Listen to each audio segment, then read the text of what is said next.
Hello, listeners, and welcome to another episode of Subscription Scaled. I'm your host, Nick Fredrick. With me today, we have Marshall Bex, who is the CEO and founder of Vooks. Marshall, thanks for being with us today.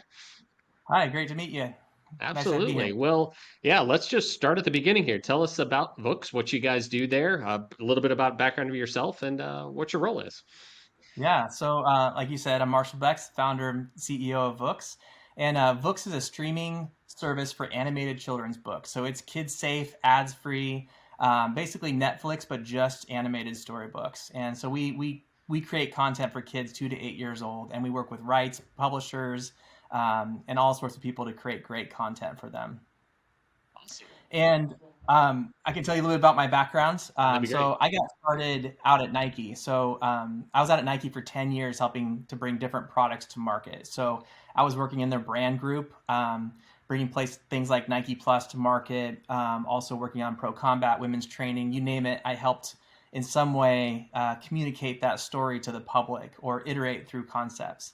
And in 2010, I started a design agency with Russell Herzl, one of the other co-founders of Vooks. And him and I have been a business partner for about 15 years.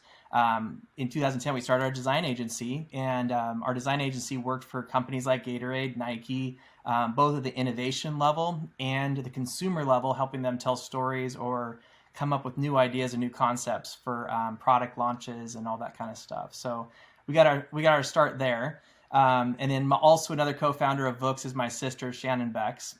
So she was in the music industry for about 15 years, multi-platinum recording artist. And so a culmination of Russell's animation experience, my marketing background, storytelling background, and my sister's music industry history. We have all the pieces that we needed to kind of bring Vooks to life and work on getting the rights to these great books for global distribution, and then also just create content that's really good. I would say that the original idea for Vooks came because I have 3 kids. So my oldest kid loved to read books. When she was young, she would bring us a stack of books, and we would read till she couldn't read no more. My youngest daughter didn't like reading books, and she was the first kid born with the iPhone, around her. And so really taking a look at consumer behavior and was my job out at Nike, and understanding the pros and cons to gamification and seeing how kids interacted with ebooks and games and television shows. I didn't want to overwhelm them or overstimulate them. And so I saw that my daughter was not really following along with any of these traditional books. She wasn't really interested in ebooks or the apps the same way, but linear stuff she finished all the way through. And so that's kind of the nugget for the beginning of books. Interesting. Well, I've got a couple myself that are kind of sound like they're somewhere in between those in terms of their interest in reading. But Yeah. every kid loves to be read to, right? They love that, having that voice and can follow along. But what a great way for them to learn to read too, to actually see the words and hear them pronounced. So it's got to be a great educational tool as well, right? It's a very great educational tool. I mean, it's so important to get kids reading and having that read aloud to them. And so a parent can read with them books, or, just watch it together and talk about the story afterwards. And we've seen some great stories around kids, learning first words to being comfortable with books or getting excited about reading, and then wanting the physical book. So there's a lot of benefit to that for both the parents and the children. Fantastic. Well, sounds like a super interesting product. I did check out the website. Looks pretty cool. I'll definitely be trying it with my kids to see how they like it, especially now with summer coming up, right? And we're having to figure out some ways to keep them entertained. So, looking forward to trying it out for sure. But I mean, to go back a little bit, being at Nike for so long, and if you're working directly for Nike, you're not doing that direct to consumer interaction. What led you to wanting to do this and really get into that direct to consumer business? Yeah, I would say, even though I was inside of Nike, Nike was unique in the sense that they kind of had their own internal agency in essence, their design side. They didn't rely on agencies the same way most companies do.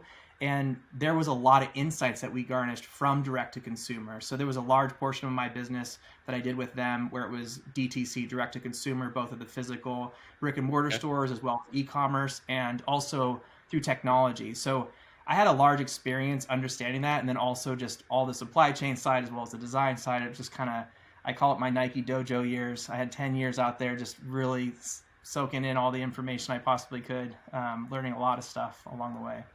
Gotcha.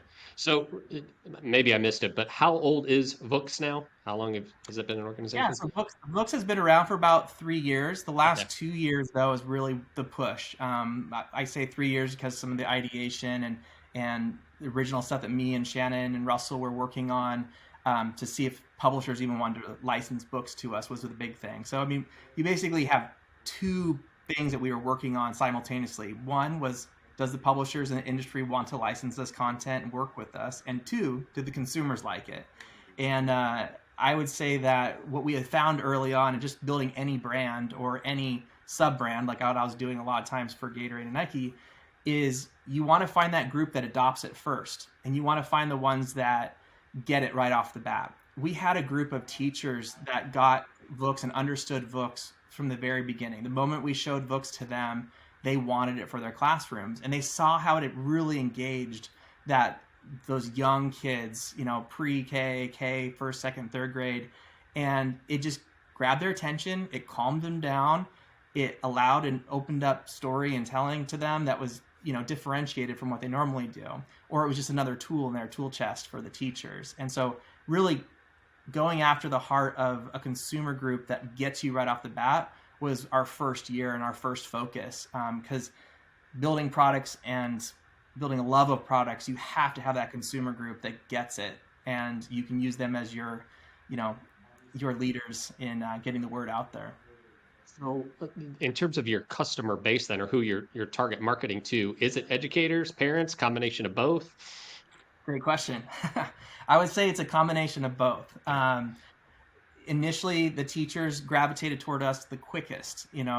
Teachers just get it right off the bat. Parents, all parents need to know that the company is trustworthy, that content is trustworthy for their kids, and because they're Mhm. basically entrusting their kids to us, and for a time being, and you don't get time back. And so we want to make sure that we're inspiring those kids and giving them content that helps them both socially and emotionally, and does all the stuff that parents want them, or wants them to learn. So we don't really focus on the ABCs so much. We more or less focus on stories that help them learn things or they can take into the world around them. By the way, is there a target age or up to a certain age? Yeah, right now we're targeting between 2 and 8 years old. Okay. So again, when you look at the parent consumer at that age range, kind of between 2 and 5 years old, parents really choose the content that their kids watch. When kids start getting 6, 7, 8 years old, they start choosing their content that they want to watch. And so going after that first child parent or that second child parent, and really understanding the way that they look at our content, the way they look at books, the way they look at what their children needs, are it's very important to making sure that they buy our product. Right. Okay. So when it comes to whether it's educators or parents, how are you reaching them today? I mean, obviously word of mouth is going to be a very valuable channel, but how are you getting some of those first timers to become aware of your brand? Yeah, so we do a lot of influencer marketing on social media. We're actually also changing up. And it seems like we're changing things up every 6 months to keep iterating on ideas. We're really focused on our brand awareness right now, through our social channels. We have found that a ground up swell, with consumers talking to each other, is the strongest way for getting our message out there. We also do paid media, and we had great results inside of there with Facebook and Instagram and other outlets as well. But we've been kind of refocusing on brand awareness through social channels, and really showing our product and showing what kids learn from books, and not just the books themselves that are on our platform, but the things kids are doing because of the books they watch. Interesting. I'm hearing a lot these days about the value of influencer marketing and Oh how yeah. do you measure that? Who do you go after? Who's the right for your brand? Can be very, very tough decisions. So to dive into that one a little bit more, how do you guys go out there and find the right influencers for your brand? Yeah, so we have focused. We've tried all the different influencer levels. Okay. We've looked at their engagement rates. We've looked at their costs and benefit to us. We have found that we've been focusing on, a lot of people have been saying this, is the micro influencers, or the ones with under 100,000 followers. Usually gives us the best results for our marketing channels, and that goes across all of the social channels. And the reason why, the hypothesis around that is just they usually have a higher engaged audience that's paying attention to what they're saying more than a larger, celebrity influencer. We have not found success in celebrity influencers, like they once were. I think the consumer groups are just getting a little smarter, and they don't want the glitz and glamour of a lot of that stuff. They kind of want more of the authentic, and they want brands that really speak honestly and authentically. And so that's really the key focus for us. And Interesting. Huh, that's an interesting trend. I wonder, have you talked to others that are seeing that same trend towards the larger following base with, probably presumably more expensive at the same time that, consumers are like, yeah, they're peddling a product versus going maybe down market a little bit. You get people who are more engaged with what you're trying to have yeah, them push. I think what we have found, and I think it comes from my sister's experience too, is when you're a celebrity, people are following you for different reasons. They're not necessarily following you for your recommendations. And so celebrities that are recommending products, unless that's what they're known for, like Chip and Joanna Gaines, or some group that they're known for a DIY thing or known for different reasons for following them. If they're just a celebrity for celebrity's sake and they don't have a strong, um, you know, subscriber group for their own channels that are really intently following everything that they're doing, it just doesn't translate. And especially when new products don't even get close to their tipping points for that. Gotcha. So Interesting. Okay. Um, so turning to, okay, you've marketed to these customers, now they're hearing about your brand. When you're getting them onto your site, how are you getting them then further interested in this product and becoming a subscriber? Are you exploring different incentives, trials, different things like that? What's working for you? yeah, so as we've been initially we were 30 days with a credit card sign up flow. So it's a very typical streaming platform model. Because we're kind of in a hybrid educational consumer space, um, we were really looking at what these models could look like. And so we just unlocked a 7-day no CC sign up. So we do Okay. require their email and their password to get them started. But we figured that the numbers were showing that if we give them more opportunities to see our content and to engage with our content, they're more likely to buy it. And so we're going to be trying a little bit more of some other freemium models as well, Curiosity Stream, as well as Apple TV. Like they'll let you into the service for a while and just take a look at it. Apple makes you go, buy it right off the bat if you want to watch a video. Curiosity Stream, for example, they're another streaming service that they'll let you watch the trailers for all the stuff, but they'll let you see the bulk of the content. And I think that's really important for especially the parent consumer for us, is to really understand what they're buying. And I think that just goes into play for a lot of subscription services, is the customers have to know what they're buying and what they're getting. And we're also taking a look at our pricing, and our pricing elasticity is pretty decent, but we're really trying to take a look at the trends. We did a lot of research early on about consumers. When something's over $7, they spend at least 24 hours thinking about it, and if it's over 24, they think of 48 hours before they buy it. Mhm. And under that $7 mark is more of an instant buy. And so we came in at $4.99 a month initially, but even still, we're going to start tweaking and looking at, is $4.99 the right price point still for our product? Should it be lower or higher? Will we gain more or less subscribers based on that? And then what does churn look like in comparison to that? Absolutely. Because churn is also a big factor, and content plays a big deal into keeping people onboarded, and building those relationships with the customers, especially with their children. Watching the pieces of content is going to help retain our customers the longest. If they don't see their kids engaging with books, they'll just turn it off if they don't think it's worth the value. Right. So are there multiple plans or tiers available, or there's one plan, single frequency? Yeah, right now there's one plan, single frequency. It's just a monthly subscription or a year subscription. You can buy the year Okay. subscription. There is conversations, and we're thinking about, do we open up channels, different publishing channels that are free, and then if you like that channel, then in theory you would potentially be interested in buying the rest of the content.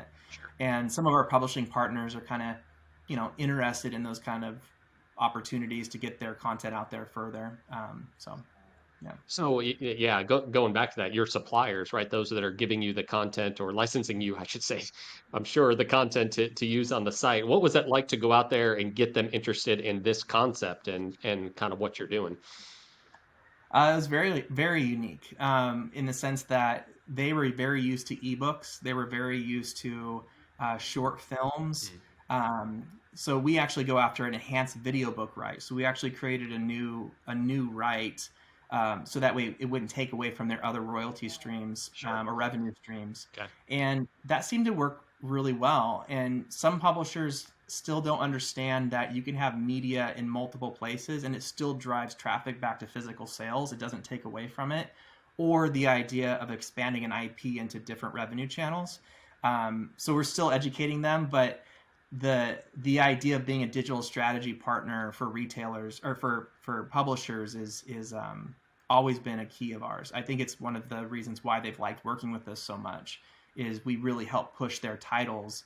And like we just recently we just did a co-launch with a small publishing company with one of their new books, and we did a lot of push through our email and great results there. And then also one of our other publishing partners, we've been pushing book sales and testing into the idea of book sales as well. And so, yeah, there's some great results.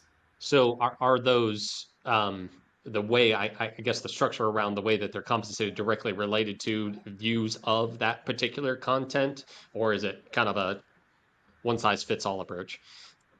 So, are you asking about how it's licensed per se? Yeah, yeah, yeah. Yeah. The So product that you're putting in front of your consumers. Yeah, yeah.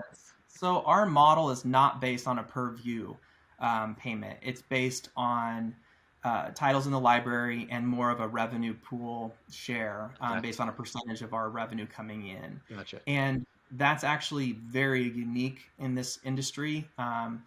Shannon and I and Russell kind of borrowed what we saw from the music industry, as well as kind of what we saw happening in streaming, and like Amazon and Spotify. 70 to 80% of their profits go towards the royalty payments for the rights for this music, and then the rights holders are getting pennies, sub pennies for every thousand of views. And so those models just weren't big enough for the scale that we need to be at, or how small we are. And so we really take a look at being fair to both ourselves and our rights holders. And we're also an animation studio, so we don't just license their content that they created. We actually go and animate the books and turn them into something different. It's a derivative work of their work. And so Okay. there's a lot more that goes into it than just straight up licensing like a normal ebook app would do. So Well, that's interesting. Yeah, I'm glad you called that out right there. So it's not just purely going and getting a product from someone else and then packaging it and reselling. You're actually creating a different consumable altogether, right? correct. Yes. Yeah. Yeah. And I think that is what's very unique about Vooks. And I think that's also unique about, like I said early on, it's like we kind of have two consumers or two groups that we're going after, that B2B with the publishing partners, and then the consumer group, which is our direct to customer with our parents and teacher segment. And you have to win on both segments, both lanes, in order to make this happen for Yeah. sure. Are any of these publishers seeing upside or opportunity in coming to your service, having their kids read a book, love that book, and then maybe wanting to go buy the physical book? 100%. Okay. Yes, we've definitely seen that with the publishing partners. And I would say too, it's like we've become a place for kids to go explore and find some new content that they might not have seen. We've definitely had parents that are like, I never would have shown that book to my son or my daughter. I just wouldn't think they'd been interested in it, but yet they saw it on Vooks, and now they talk about that book and they want to go buy that. Yeah. And we also have parents that buy their kids' favorite books on Vooks, and hear stories that it becomes their favorite one to read together at night as well, physically. So it's definitely multiple ways of digesting the content. It's like when you're in your car listening to a book versus reading a book. You know, you might go back and forth between it sometimes. If you're at home, you might want to read it, or you might want to have the audio. And Vooks just allows kids to digest content in a couple different ways now and get them excited about it. Does that unlock a business opportunity for you to put like buy now buttons on the site? Yeah, so those are some of the things that we're going to be exploring this year. And the trend in you guys probably noticed this, like Disney Plus and the bundling, and I kind of equate it to what happened in the cable industry when all the cable channels started consolidating. So for a while there, you had an explosion of all these individual channels and all this individual stuff, and there was a lot of consolidation that happened. Dish came in. There was a lot of competition in those areas. And I think, overall, as a business owner, there's a lot of subscriptions that we have to sign up for. Subscription for this, subscription for that. And the consumers are just now starting to get into that. I got 10 subscriptions and I don't use all but 2 of them or 3 of them. So I think in the world of media in general, there's going to be a consolidation or a packaging or a bundling of both physical and digital goods in different ways for the consumer over the next 5 to 10 years. And so seeing that play out with both the digital side and the physical books, both e-commerce and brick and mortar, is kind of what I'm focused on over the next couple of years. So speaking of subscription there, and I like to ask this question because I feel like at this point I've been in subscription commerce and billing and payments for so long that I somewhat take it for granted. But when you got into it, what were some of the things that maybe you didn't think about going in that you had to quickly learn or kind of surprise you about the way, subscription commerce versus transactional commerce, brick and mortar or e-com are different?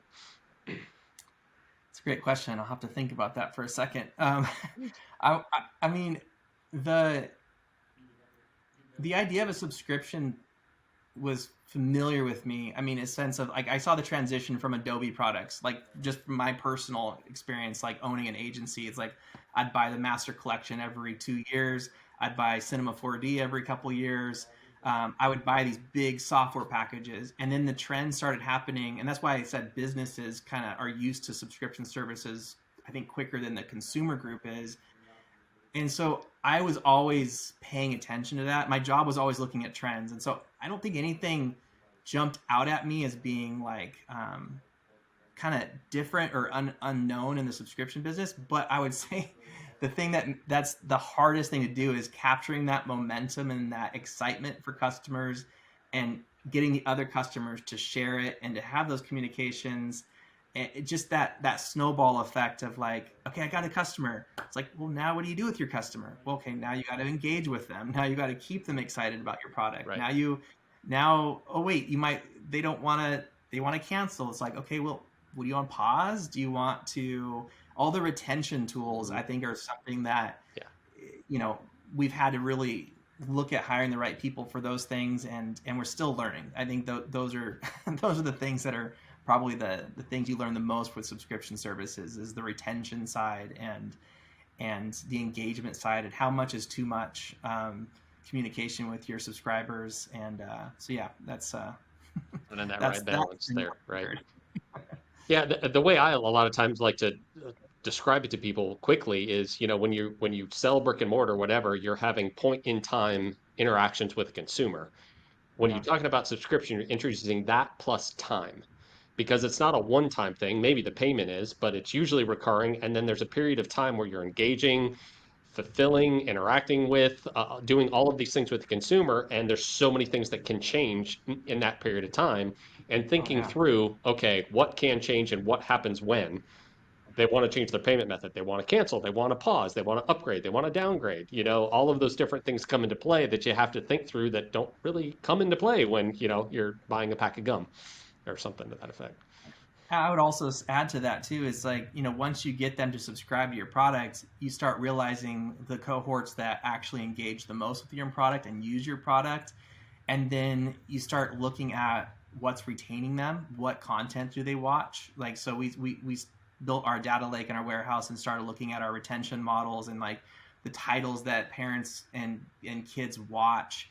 It's like the first one or the last one that they watch, and which titles have kept the most people on the platform versus which titles have people watch and then they churn right away, and so making sure, building sophistication in how that content gets delivered is, I would say, probably it's harder than just creating a streaming platform. Like creating a streaming platform and having content up online and taking credit and all that kind of stuff is not hard. It's actually understanding the data or understanding the information that you get from your customers and to make a better product. And so really paying attention to that data and that insights, and then also having real conversations, because data only informs you with what's happening, not necessarily the emotion behind it. And Absolutely. Right. That's something that we're trying to engage with more is having those physical communication, and it's been really hard with COVID having in-person focus groups or, doing things like that with our product. Yeah. Well, you touched on the importance of data. You have your own data lake there. One of my favorite questions is just around, as you built this business over 3 years, how have you made decisions about what are technology, infrastructure, or even vendor partner decisions? Where do you draw the line between, hey, we're going to go build this, we're going to buy this, we're going to go use a service for that? Like what things go into influencing those types of decisions for you? Yeah, so I've always kind of waded into the waters and tested and kind of then built upon those tests. So, for example, when we first launched, we were on a white labeled solution for our platform because I wanted to make sure that we didn't spend millions of dollars on building a platform that nobody wanted. Right. I've seen that happen many times. I've built those platforms for others.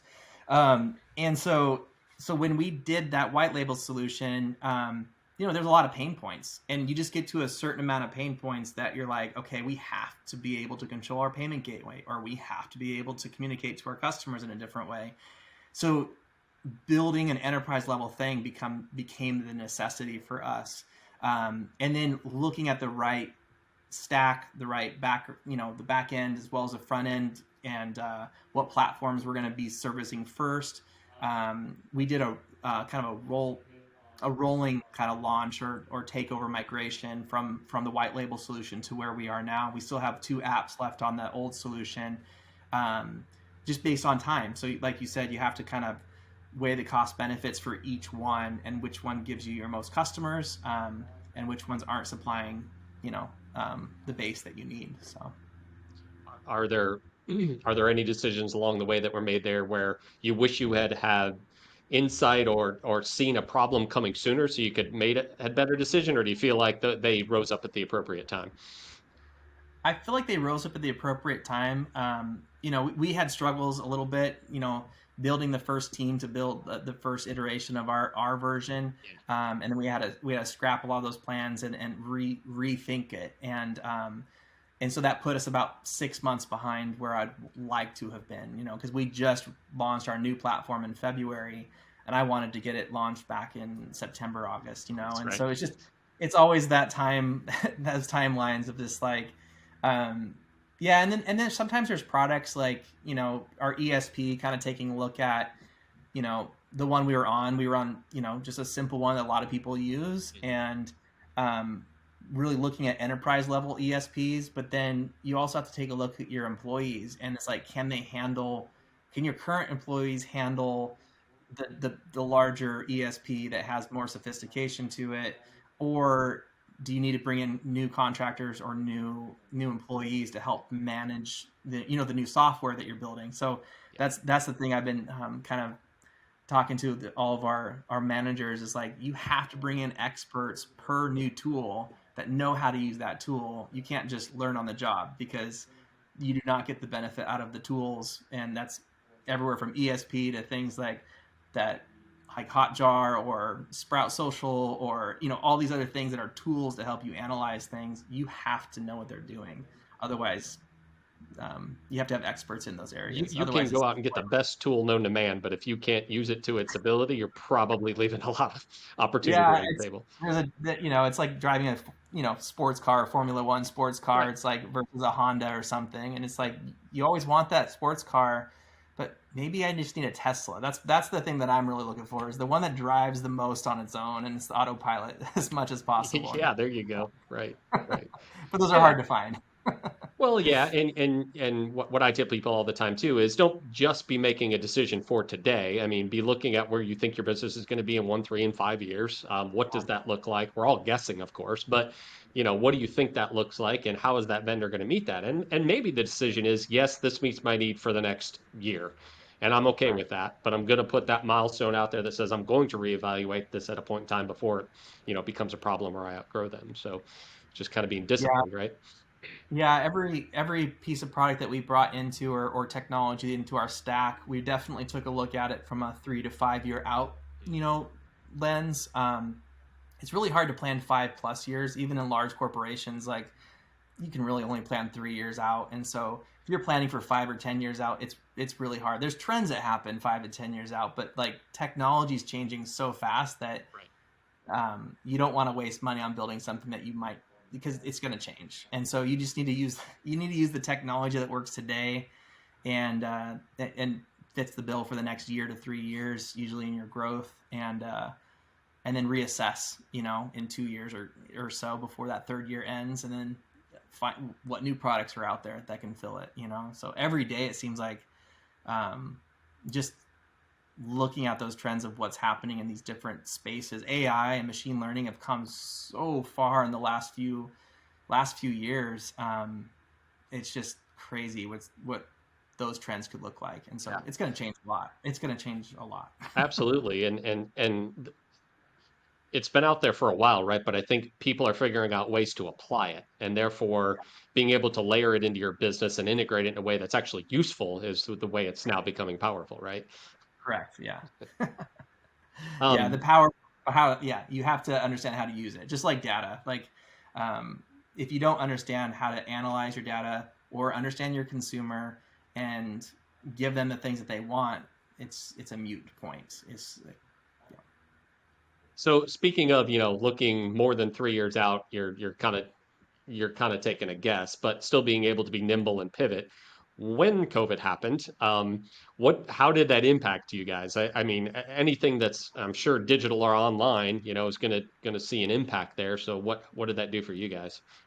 Yeah, the jury is still out whether or not it was a good or bad, and I would Okay. say that in the sense of there's two lenses to look at with COVID. Is I think it condensed what was going to take 5 years from video zooms to like meetings and everything, like a lot of technology, even digital textbooks, digital delivery of educational services. It condensed what was happening in the next 5 years down to 12 months. And now everyone's like, oh, okay, well, digital ebooks are good for kids over 8 years old or 10-year-olds or high schoolers. And I think what that did, though, is it made a lot of people reassess how technology is ingrained or used in educational spaces, as well as just parents at home and those kind of stuff. And so what we were seeing before COVID, though, is teachers using us very heavily in classrooms to like calm kids down or do it as part of reading groups, or the engagement was way different. It was that human element that you can't get via Zoom, even though it's like close. You just can't get that same connection. And then, but at the same time, we saw teachers adapting and using our product through Zoom and having those conversations with kids. But again, I'm really curious what the uptick's going to be with our customers when they get back into a physical space. The parents are now leaving COVID better understanding what their kids were learning in school or not learning in school, or seeing the misses in their kids' education because the kids was sitting right next to them doing stuff or not doing things, Sure. depending on where you went to school or how you did it. So I think that made a different awareness for the parents of like, oh, I need to do some more supplemental stuff with my kids, or my school wasn't doing a good enough job, or maybe it was doing a good enough job. So it's it's a fascinating. I mean, we're a digital product, so we did well during COVID, and we definitely grew during COVID, especially that first month, because parents were like, "Oh no, my kids are going to be home. How long are they going to be home? I don't know." And it's like, I need stuff to keep them occupied. Yeah. And what's the best, coolest thing? And so we were on like lists and all that kind of stuff. And parents were definitely, buying us up at that point in time, and even teachers were, because they just needed ways of sharing books and sharing stuff with kids. So it'll be interesting to see what happens. We were already seeing trends of growth before COVID, and I think it's going to be kind of nice to go back to some level of normalcy of doing more like outreaches and going to schools physically and introducing books physically to teachers. It's just, you lose that salesmanship, I think, of products. Even though we're a digital product, you can't capture those events and share them on social media and have other people realize, oh wow, they went and did this really cool thing with this group. You just can't. You're stuck in your house. It's like every day's on repeat. It's like Groundhog's Day, So we'll see what happens. So the last thing I'd like to touch on here that you did mention earlier was around churn, right? You've got these customers, you got them in the door for one reason or another, they're looking to go out the door, voluntary or involuntary. What are you guys doing to mitigate that? Hold on to those hard-earned customers. Yeah. So my team currently is looking at um, where our cohorts are in the country, and kind of taking a look at, are our churning customers in large cities or rural areas? Are there certain portions of the country that are churning higher than others, or low economic areas or high economic? So we're really trying to analyze our customers a little bit more in detail based on demographics, where the regional demographics. Um, that's where we're focused on right now. We definitely are going to be doing a lot more with our emails, and kind of it's the retention stuff. I mean, we've been sending our customers like high level things of like, hey, we have these new books coming on the platform, like telling them our new product stuff, or new products Mhm. basically. But that doesn't do enough all the time, because it's a tricky thing, because we're talking to the parents, but the kids are really the ones that are engaging with us. And when you look at it's a really hard nut to crack, because we're not just dealing with kids that are buying us, and we're not necessarily a toy on the shelf at a Right. store that they want and pull from, or they haven't seen the cartoon and then the commercial afterwards about us or anything like that. Hmm. And so we really have to talk to our parents, and I think, and that's yeah, we're trying to talk to parents through teachers, we're trying to talk to parents through all those different things, and that all plays into that churn. And I guess it's the thing that we have found the most helpful is just communication through email, and that open dialogue for that. But I don't know if that answered that question or Yeah, not, well, but it's an interesting point there that you made, and it reminds me of one of our clients who's in a similar situation of you've got one uh, person who's consuming a product and a different one who's paying for it, and all of the challenges that that can create of making sure the person that's paying the bill knows about, first of all, that the purchase was even made, which I don't think it applies too much in your situation, but that they're engaged with it and they're using it, right? That, hey, all right, I see this on the bill. I'm okay with paying with this $5 a month, whatever it is, because I see the value, or they're telling me the value that they're getting out of it. So I can see yeah. how that'd be a big challenge there. Yeah, the things that we're really kind of focused on is telling the parents the thing that their kids are doing, or recommending things to them based on a book that their child watches. So those are the things that we're starting to implement more and more, and the jury's still out if that's going to work better on churn. And because it really is, like I said, those parents between 2 and 5 years old are telling their kids what they need to watch. Sometimes they just set them down in front of it for a couple hours, like linear television used to be, like PBS. You just sit your kid in front of PBS, but that doesn't really exist anymore the same way. Um, but yeah, it's difficult, because we basically have three consumer groups. We kind of have the teacher consumer group, we have the parents, and we have the children that actually watch the content. And I oftentimes talk about it from my old Nike days, in the sense of, we've developed one style of technology or innovation that gets distributed to all the different athletes or the different groups. But a football player reacts differently than women's training, and you talk to them totally differently. But being a small company, we don't really have those silos to be able to go talk to the consumers directly each in that way, because they don't know us yet, even as a brand. So I think it just comes back to brand awareness for us in general, and a lot of these conversations that we have internally. Marshall, this has been a lot of great insights. I really appreciate all that you've shared today. If any of the listeners have more questions about something that you said today, how can they get in contact with you, and where can they go for your company's website? Yeah, they can go to Vooks.com, Vooks. It's like books, but with a V.